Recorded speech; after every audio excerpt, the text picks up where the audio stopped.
Good morning students. तो आज हम बीएससी बीएड सेकेंड ईयर का जो अपना टॉपिक पढ़ रहे थे उत्सर्जन तंत्र, उसी के बारे में आगे पढ़ेंगे। तो कल हमने देखो नेफ्रॉन या फिर वृक्क नलिका की संरचना के बारे में पढ़ा था, जिसके मुख्य रूप से 4 भाग हमने पढ़े थे। पहला बोमन संपुट या फिर केशिका गुच्छ, दूसरा था समीपस्थ कुंडलित नलिका, तीसरा हेनले लूप और चौथा था दूरस्थ कुंडलित नलिका। ठीक है, तो जो केशिका गुच्छ और हेनले लूप था वो क्या था, एक कटोरा मतलब कटोरेनुमा संरचना थी बोमेन संपुट, और केशिका गुच्छ था उसके अंदर केशिकाओं का एक गुच्छा या फिर बहुत सारी कोशिकाएं। फिर बोमेन संपुट से एक नलिका निकलती है जो कि बोमेन संपुट के पास स्थित होती है, जिसको हमने बोला था समीपस्थ कुंडलित नलिका। समीपस्थ कुंडलित नलिका आगे चलकर बनाती है एक यू शेप की संरचना, जिसको हमने बोला था हेनले लूप, और फिर हेनले लूप आगे चलकर बनाता है दूरस्थ कुंडलित नलिका, क्योंकि वो जो नलिका होती है वो क्या होती है, बोमेन संपुट से थोड़ी दूर स्थित होती है, इसलिए उसको हमने बोला था दूरस्थ कुंडलित नलिका। ठीक है, अब आगे हमने मतलब नेफ्रॉन की संरचना पढ़ ली। उसके बाद में हम पढ़ेंगे कि जो हमारा वृक्क है या फिर जो हमारी किडनी है, उसके अंदर जो ब्लड का फ्लो होता है वो कैसे होता है। तो देखो, जब किडनी की संरचनात्मक और क्रियात्मक इकाई हमने पढ़ी थी नेफ्रॉन या फिर वृक्क नलिका, तो उसमें जब बोमेन संपुट के अंदर जो केशिका गुच्छ था उसमें हमने 2 प्रकार की धमनियां पढ़ी थी, एक अपवाही धमनी और दूसरी अभिवाही धमनी। तो देखो, वृक्क के अंदर जो ब्लड है वो वृक्क धमनी के द्वारा लाया जाता है। ठीक है, वृक्क धमनी में भी जो बोमेन संपुट के अंदर जो केशिका गुच्छ है, उस केशिका गुच्छ के अंदर जो अभिवाही धमनी होती है उसके द्वारा जो रक्त है वो क्या होता है, वृक्क के अंदर प्रवेश करता है, और बाद में अपवाही धमनी द्वारा वो क्या है, बोमेन संपुट से बाहर निकाला जाता है। ठीक है, और वो अपवाही धमनी जो है वो आगे चलकर किससे, वृक्क शिरा से जुड़ी रहती है, जो क्या करती है, रुधिर को वृक्क से बाहर ले जाने का कार्य करती है। ठीक है, तो फिर उसके बाद में ये तो वृक्क शिरा क्या करेगी, रुधिर को वृक्क से बाहर निकालने का कार्य करेगी। एक और होती है स्त्रावी नलिकाएं।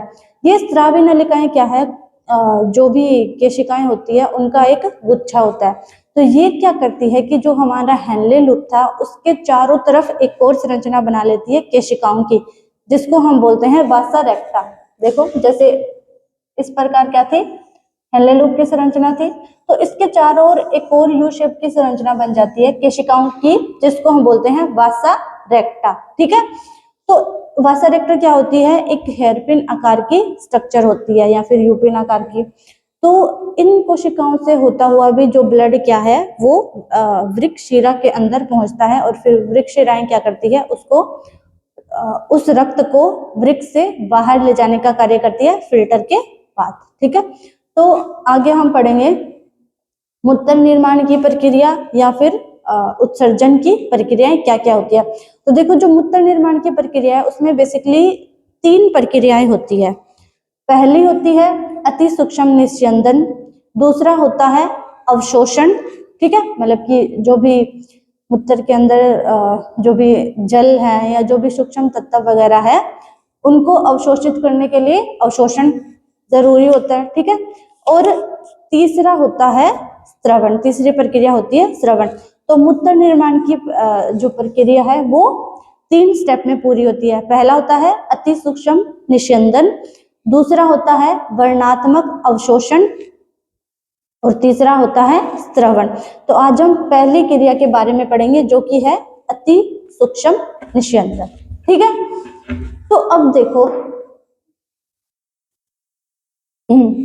अति सूक्ष्म निस्यंदन में क्या होता है कि इसमें क्या होता है कि जो भी ब्लड वृक्क के अंदर आया है उस ब्लड का या फिर जो भी द्रव उसके अंदर आया या ब्लड ही मान लो, ठीक है, कि जो भी रक्त वृक्क के अंदर आएगा उस रक्त को फिल्टर करके जो बाद में पदार्थ प्राप्त होगा उसको हम बोलेंगे निस्यंदन। तो इस प्रक्रिया में क्या है, बेसिकली ब्लड को फिल्टर किया जाता है हमारे नेफ्रॉन की सहायता से। ठीक है, तो इसमें देखो अति सूक्ष्म निस्यंदन में क्या होगा कि हमने पढ़ा कि जो रक्त है वो अभिवाही धमनिका के द्वारा अभिवाही धमनिका के द्वारा बोमेन संपुट के अंदर लाया जाता है। ठीक है, तो देखो जब वो रक्त बोमेन संपुट के अंदर लाया जाएगा तो हमने पढ़ा था कि जो अभिवाही धमनिका होती है उसका व्यास ज्यादा होता है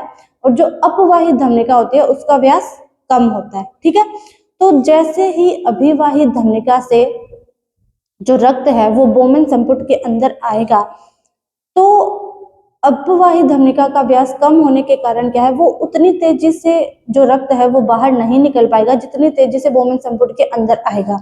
तो जब रक्त बोमेन संपुट के अंदर होता है तो क्या होता है, बोमेन संपुट पे बहुत ज्यादा रक्त का दबाव होता है। ठीक है, तो ये क्या होता है, जो अति सूक्ष्म निस्यंदन होता है वो रुधिर के उच्च दाब के प्रभाव के कारण होता है, क्योंकि अभिवाही धमनिका क्या है, चौड़ी होती है जिससे ब्लड बोमेन संपुट के अंदर आता है, और बाहर निकलने के लिए जो अपवाही धमनिका होती है वो क्या होती है, थोड़ी मतलब कम चौड़ी होती है, उसका व्यास कम होता है। तो जिस गति से वो रक्त बोमेन संपुट के अंदर आएगा उसी गति से वो बाहर नहीं निकल पाएगा, जिसके कारण क्या होगा, बहुत सारा जो रक्त है वो बोमेन संपुट के अंदर इकट्ठा हो जाएगा और बोमेन संपुट के अंदर रुधिर का दाब ज्यादा बढ़ जाएगा। इसी कारण जो ये रुधिर का उच्च दाब होता है इसी के प्रभाव से होता है रक्त का या फिर ब्लड का फिल्टर या रक्त का निस्यंदन। ठीक है, तो जब ज्यादा मात्रा में ब्लड बोमेन संपुट के अंदर इकट्ठा हो जाएगा तो उसी रुधिर दाब के कारण क्या होगा, उसी रुधिर दाब के प्रभाव में होता है अति सूक्ष्म निस्यंदन या फिर ब्लड का फिल्टर। उसके बाद में क्या होता है, ये जो दाब पड़ता है बोमेन संपुट पे रुधिर का, उसको हम बोलते हैं केशिका गुच्छ फिल्ट्रेट या फिर निस्यंदन। मतलब इस दाब के बाद जो ब्लड फिल्टर होगा, ठीक है, तो उस फिल्टर को हम बोलेंगे, उस फिल्टर के बाद जो द्रव बनेगा उसको हम बोलेंगे केशिका गुच्छ फिल्ट्रेट या फिर निस्यंदन, केशिका गुच्छ फिल्ट्रेट या फिर निस्यंदन। उसके बाद में क्या होता है कि फिल्टर के रूप में कार्य कर रही भित्तियां, उनको बोलते हैं ग्लोमेरुलर भित्ति। ठीक है, तो फिल्टर किससे होता है, बहुत सारी भित्तियों के कारण होता है, तो उन भित्तियों को हम बोलते हैं ग्लोमेरुलर भित्ति। अब देखो कि जब रुधिर का फिल्टर होगा तो रुधिर के अंदर जो रक्ताणु होंगे और जो प्रोटीन्स वगैरह होंगे वो भी क्या है कि रक्त में प्लाज्मा के साथ साथ उनका भी क्या है, निस्यंदन हो जाता है, या वो भी क्या है, फिल्टर के रूप में प्राप्त हो जाते हैं हमें। और जब रक्त का फिल्टर होता है तो उसे फिल्टर करने के लिए क्या है, जो भी भित्तियां पाई जाती है या जो भित्तियां फिल्टर के रूप में कार्य कर रही होती है उन भित्तियों को हम बोलेंगे ग्लोमेरुलर भित्ति। ठीक है, जो भी फिल्टर के रूप में कार्य करेगी भित्तियां उनको हम बोलेंगे ग्लोमेरुलर भित्ति। और ग्लोमेरुलर भित्ति में भी फिर आगे क्या है, 3 प्रकार की भित्तियां पाई जाती है। सबसे पहले केशिका गुच्छ की एंडोथेलियम, केशिका गुच्छ जिसमें रक्त मतलब जिसकी सहायता से रक्त आगे जाएगा, तो केशिका गुच्छ की एंडोथेलियम, दूसरी आधार कला और तीसरी है बोमेन संपुट की एपिथेलियम। तो जो हमारी ग्लोमेरुलर भित्ति होगी या फिर वे भित्तियां जो फिल्टर के रूप में कार्य करती है उन सभी को हम बोलेंगे एक साथ ग्लोमेरुलर भित्ति। अब जो ग्लोमेरुलर भित्ति है उसमें भी क्या है, 3 प्रकार की भित्तियां पाई जाती है। कौन कौन सी, पहली केशिका गुच्छ की एंडोथेलियम, दूसरी आधार कला और तीसरी है बोमेन संपुट की एपिथेलियम। ठीक है, उसके बाद ये तीनों भित्तियां होगी, इन तीनों भित्तियों से क्या होगा, रक्त का निस्यंदन या फिर ब्लड का फिल्टर होगा। उसके बाद में हम पढ़ते हैं निस्यंदन दाब के बारे में। तो निस्यंदन दाब क्या होता है कि वो दाब जो कि रक्त के फिल्टर के समय बोमेन संपुट पे लगता है उस दाब को हम बोलेंगे निस्यंदन दाब। तो इस निस्यंदन दाब में क्या होता है, जो रक्त होगा वो क्या है, वृक्क में नेफ्रॉन की अभिवाही धमनिका से प्रवेश करेगा। ठीक है, अभिवाही धमनिका से रुधिर प्रवेश करेगा और फिर वो क्या करेगा, अपवाही धमनिका से बाहर निकल जाएगा। लेकिन क्या होता है कि जिस समय में जितना रुधिर बोमेन संपुट के अंदर प्रवेश कर रहा होता है उसी समय में क्या है, उतना रुधिर उससे मतलब बोमेन संपुट से बाहर की ओर नहीं निकल पाता। क्यों, क्योंकि अभिवाही धमनिका का व्यास ज्यादा होता है इसलिए वो ज्यादा रक्त लेके आती है, और अपवाही धमनिका का जो व्यास है वो क्या होता है, कम होता है, जिसके कारण वो कम रक्त ले जा पाती है बोमेन संपुट से बाहर। ठीक है, तो जिस टाइम जितना रक्त आ रहा होगा उसी टाइम में उतना रक्त बाहर नहीं निकल पाएगा, जिसके कारण क्या है, बोमेन संपुट पे एक दबाव पड़ जाता है और उस दबाव को हम बोलते हैं निस्यंदन दाब। ठीक है, आगे हम पढ़ेंगे कि रुधिर जो हमारा केशिका गुच्छ है उसमें अधिक रुधिर दाब होता है। ठीक है, अब जब जितना रक्त आ रहा है उतना रक्त बाहर नहीं निकल पाएगा तो क्या होगा, केशिका गुच्छ में और बोमेन संपुट पे रक्त का दबाव बहुत ज्यादा हो जाएगा। तो जो केशिका गुच्छ में अत्यधिक रुधिर दाब पड़ता है उस दाब को हम बोलते हैं केशिका गुच्छ द्रव स्थैतिक दाब। ठीक है, कि जितना रक्त आ रहा है उतना बाहर नहीं निकल पाएगा, जिसके कारण क्या होगा, जो वो रक्त है वो बोमेन संपुट के अंदर इकट्ठा होता जाएगा और बोमेन संपुट के अंदर ही क्या है, केशिका गुच्छ पाया जाता है। तो उस केशिका गुच्छ पे क्या है, रक्त का दबाव बहुत ज्यादा बढ़ जाता है और उस दाब को हम बोलते हैं केशिका गुच्छ द्रव स्थैतिक दाब, जो कि कितना होता है 70 mmHg। ठीक है, उसके बाद ये तो हो गया निस्यंदन दाब। ठीक है, जो कि निस्यंदन दाब हमने यहाँ पढ़ा, तो उसका एक प्रकार तो हो गया केशिका गुच्छ द्रव स्थैतिक दाब। अब जो ये केशिका गुच्छ द्रव स्थैतिक दाब है इसके विरुद्ध दो दाब और लगते हैं। वो कौन कौन से होते हैं, पहला होता है बोमेन संपुट का द्रव स्थैतिक दाब जो कि होता है 20 mmHg और दूसरा होता है केशिका गुच्छ में उत्पन्न कोलाइडल प्रासरणी दाब जो कि होता है 30 mmHg। ठीक है, ये कोलाइडल प्रासरणी दाब किसका होता है, जो ब्लड के साथ फिल्टर होकर कोलाइडल कण निकले थे उन कणों का जो दाब है उसको हम बोलेंगे केशिका गुच्छ में उत्पन्न कोलाइडल प्रासरणी दाब जो कि होता है 30 mmHg। ठीक है, ये दोनों जो दाब है वो निस्यंदन दाब के विरुद्ध कार्य करते हैं। और निस्यंदन निस्यंदन दाब बना रहे उसके लिए क्या जरूरी है कि जो कोशिका गुच्छ का द्रव स्थैतिक दाब है वो ज्यादा होना चाहिए, एक तो हमारे संपुट दाब और कोलाइडल प्रासरणी दाब के योग से। कोशिका गुच्छ द्रव स्थैतिक दाब होता है 70 mmHg। ठीक है, और जो संपुट दाब है हमारा वो होता है 20 mmHg और कोलाइडल प्रासरणी दाब होता है 30 mmHg। तो जो कोशिका गुच्छ द्रव स्थैतिक दाब है उसका मान हमेशा अधिक होना चाहिए संपुट दाब और कोलाइडल प्रासरणी दाब के योग से, तभी क्या है, ब्लड का फिल्टर हो पाएगा। ठीक है, और ये जो दाब हुआ, जो ये अधिक दाब हुआ जरूरी है, इस दाब को हम बोलते हैं प्रभावी फिल्टरन दाब। ठीक है, इस दाब को बोलेंगे प्रभावी फिल्टरन दाब। अब देखो कि जो हमारा वृक्क है, तो वृक्क में क्या होता है, 125 ml प्रति मिनट, कि 1 मिनट के अंदर 125 ml कोशिका गुच्छ फिल्ट्रेट होता है। कोशिका गुच्छ के अंदर जो भी रक्त आता है वो फिल्ट्रेट होता है कितने पर मिनट, 125 ml। 1 मिनट में क्या होता है, 125 ml जो रुधिर आया वो फिल्टर हो जाता है कोशिका गुच्छ के अंदर। जबकि जो कोशिका गुच्छ फिल्ट्रेट बनता है, और जबकि आता कितना रुधिर है, 1 मिनट में 650 ml। आया तो 1 मिनट में 650 ml रुधिर है, लेकिन उसमें से जो फिल्टर होगा वो कितना होता है, केवल और केवल 125 ml। इसीलिए क्या होता है कि जो ये कोशिका गुच्छ फिल्ट्रेट होता है ये लगभग 19% ही जो हमारा रक्त है वो 1 मिनट में 19% तक ही फिल्टर हो सकता है। ठीक है, क्योंकि 650 ml रुधिर आता है लेकिन वो क्या है, उतनी जल्दी फिल्टर नहीं हो पाता, केवल और केवल 125 ml रुधिर जो क्या है 1 मिनट के अंदर फिल्टर हो पाता है। तो जितना रुधिर हमारे वृक्क के अंदर आता है उसका केवल और केवल 19% ही फिल्टर हो पाता है। ठीक है, ये हो गई पूरी की पूरी प्रक्रिया अति सूक्ष्म निस्यंदन की। ठीक है, इनकी जो बाकी की 2 प्रक्रियाएं वो हम कल पढ़ेंगे। तो देखो आज फिर से देख लेते हैं एक बार कि हमने आज की क्लास में क्या क्या पढ़ा। तो सबसे पहले मूत्र निर्माण की प्रक्रिया, जिसमें कि 3 महत्वपूर्ण प्रक्रियाएं होती है। सबसे पहला होगा अति सूक्ष्म निस्यंदन, जिसमें क्या होगा, रुधिर को फिल्टर किया जाएगा। उसके बाद आता है वर्णात्मक अवशोषण, कि रुधिर को फिल्टर करने के बाद भी क्या है, उसके अंदर बहुत सारे पोषक तत्व, जल, अमीनोमल, ये सब बच जाते हैं।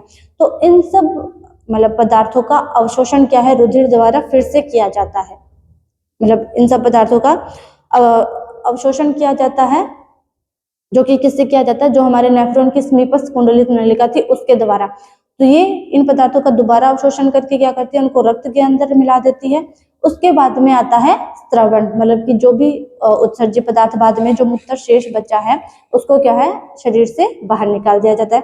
तो आज उसकी पहली प्रक्रिया हमने पढ़ी, जो कि थी अति सूक्ष्म निस्यंदन। इसके अंदर क्या होता है, जो भी रुधिर है या जो भी ब्लड है वो हमारे किडनी के अंदर प्रवेश करता है, जो भी रुधिर, तो उस रुधिर का फिल्टर कैसे होता है, इस बारे में हमने पढ़ा अति सूक्ष्म निस्यंदन में। तो देखो हमने पढ़ा कि जो अभिवाही धमनी है वो क्या है, रुधिर लेके आती है, और जो अपवाही धमनी है वो रुधिर को मतलब बोमन संपुट से बाहर लेके जाती है। तो जो अभिवाही धमनी होती है उसका व्यास होगा ज्यादा, और जो अपवाही धमनी होगी उसका व्यास होगा कम, जिसके कारण क्या होगा कि जितना भी रुधिर हमारी ब्लड उसके वृक्क के अंदर आएगा, तो उसमें क्या है, कोशिका गुच्छ के अंदर क्या है, ज्यादा दबाव पड़ेगा। तो देखो मतलब जो भी ब्लड वृक्क के अंदर आया, कि वो जितनी मात्रा में आ रहा है, जिस स्पीड से आ रहा है, उस स्पीड से वो जो रक्त है वो बाहर नहीं निकल पा रहा है।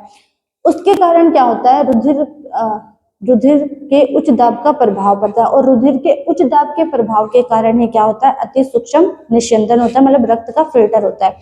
तो उसके कारण क्या होता है कि वो रक्त आता है केशिका गुच्छों में, तो केशिका गुच्छ फिल्ट्रेट या फिर निस्यंदन, इसको हम बोलेंगे केशिका गुच्छ फिल्ट्रेट या फिर निस्यंदन। ठीक है, मतलब कि जो भी रक्त फिल्टर होता है हमारी किडनी के अंदर, तो उस रक्त में क्या है, उस रक्त के जो भी रक्ताणु है और जो भी प्रोटीन्स है वो भी क्या है, रक्त की प्लाज्मा के साथ साथ फिल्टर हो जाते हैं, और फिल्टर होने के बाद जो द्रव बनता है उसको हम बोलते हैं केशिका गुच्छ फिल्ट्रेट या फिर निस्यंदन।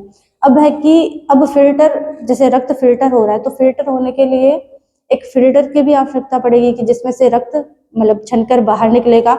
तो उस फिल्टर के रूप में जितनी भी भित्तियां कार्य करती है उन सबको संयुक्त रूप से हम बोलते हैं ग्लोमेरुलर भित्ति। ठीक है, और जो ग्लोमेरुलर भित्ति है उसके अंदर 3 प्रकार की भित्तियां पाई जाती है। कौन कौन सी?